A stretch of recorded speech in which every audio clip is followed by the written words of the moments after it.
Hey guys, and welcome back to my channel. In case you're new here, hi, my name is Sweeney and welcome to this video. So here are the measurements that you're going to need. The measurement of your waist, and we're going to divide that by 4. The measurement of your hips, and remember to do that at the widest point of your hips, and we're also going to divide that by 4. The measurement of the length between your waistline and your hip line, so waist to hip measurement. For the next measurement, you're going to take the measurement of how long you want your skirt to be. Do you want it to be a mini, a midi? How long do you want it to be? Get that measurement as well. And for the last measurement, you're going to take the measurement of your nipple to nipple measurement. So now let's get into the pattern making process. For the first measurement, it's going to be your waist measurement. I'm going to take that and divide it by 4. For me, it was 26 inches. Divide that by 4, you get 6.5 inches. You're going to do it plus 1. So instead of marking 6.5 inches, I'm going to mark 7.5 inches. And this is the extra 1 inch is to help us with the dart placement. You'll just get to see that as we go on and mark that as your waist. Just a disclaimer, remember to leave a bit of space between where the pattern paper starts at the top and where you draw your waistline. We'll get to know why I'm asking you to do that as we continue with this video. For the next step, you're going to take the measurement of the length between your waistline and your hip line. For me, that was 10.5 inches, and that's what I'm marking currently. Once you mark that, you're going to transfer the length of your hip measurement. For me, it was 40 inches. You divide that by 4, that gives you 10 inches, and that's what I'm marking at the moment. The many dots that I'm placing is just so that it can help me with drawing a straight line.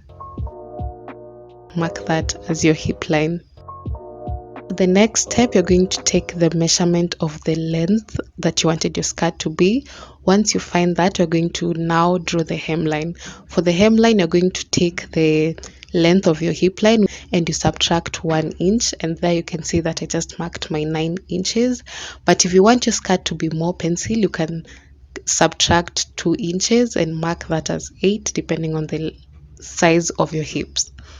And as you can see, I just went ahead and joined the lines. And then for the top, I'm trying to see how the curve is supposed to flow. I'm freehanding this because I do not have a pattern master or a curved ruler. As you can see, the line is a bit off. I'm not that curvy, so I'm just trying to freehand it because this line is supposed to flow effortlessly and smoothly. So I kept on trying, and as you can see, at this point I felt like I had gotten exactly how it's supposed to lie. That means that I'm going to use my second line as the main line of my pattern.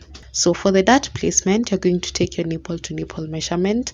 Mine was 7 inches. You divide that by 2. For me, it gives me 3.5 inches, and that is the point that I'm marking.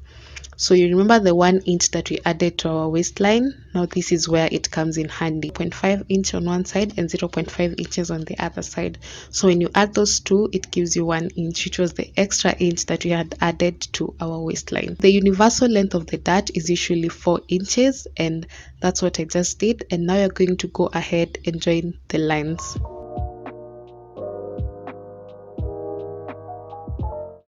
So now for the waistline, there's a way that the waistline is supposed to lie around your waist. It's supposed to have a certain curve to it. It should not be as straight. So this is why I was asking you to leave a bit of space at the top of your pattern paper and your waistline. So from your side seam, you're going to go up 3/4 of an inch. Once you mark that point, you're going to go ahead and draw the curve. So of course, if you have a curved ruler, it's going to be easier for you. But again, for me, I'm freehanding it. And that's why you can see 2 lines because I kind of messed up on the first one. Ensure that the curved line passes through the 3.5 mark that you had marked when you are drawing your dart.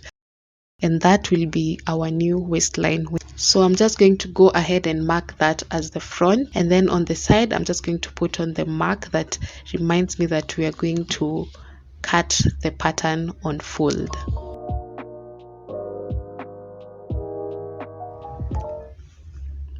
So now I'm just going to go ahead and cut the paper.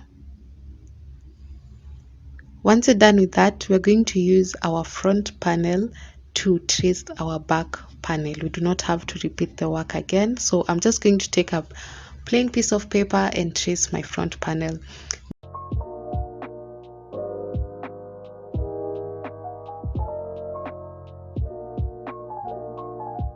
The only difference that you're going to make is the dart length and the waistline.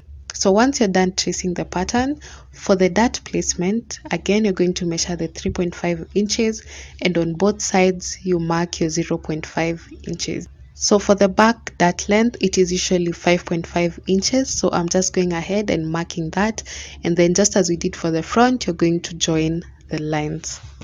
Okay, now for the waistline, we're going to go 3/4 of an inch upwards from the side seam. However, on the other side, which is our center back, you're going to go down 0.5 inches, as you can see me mark.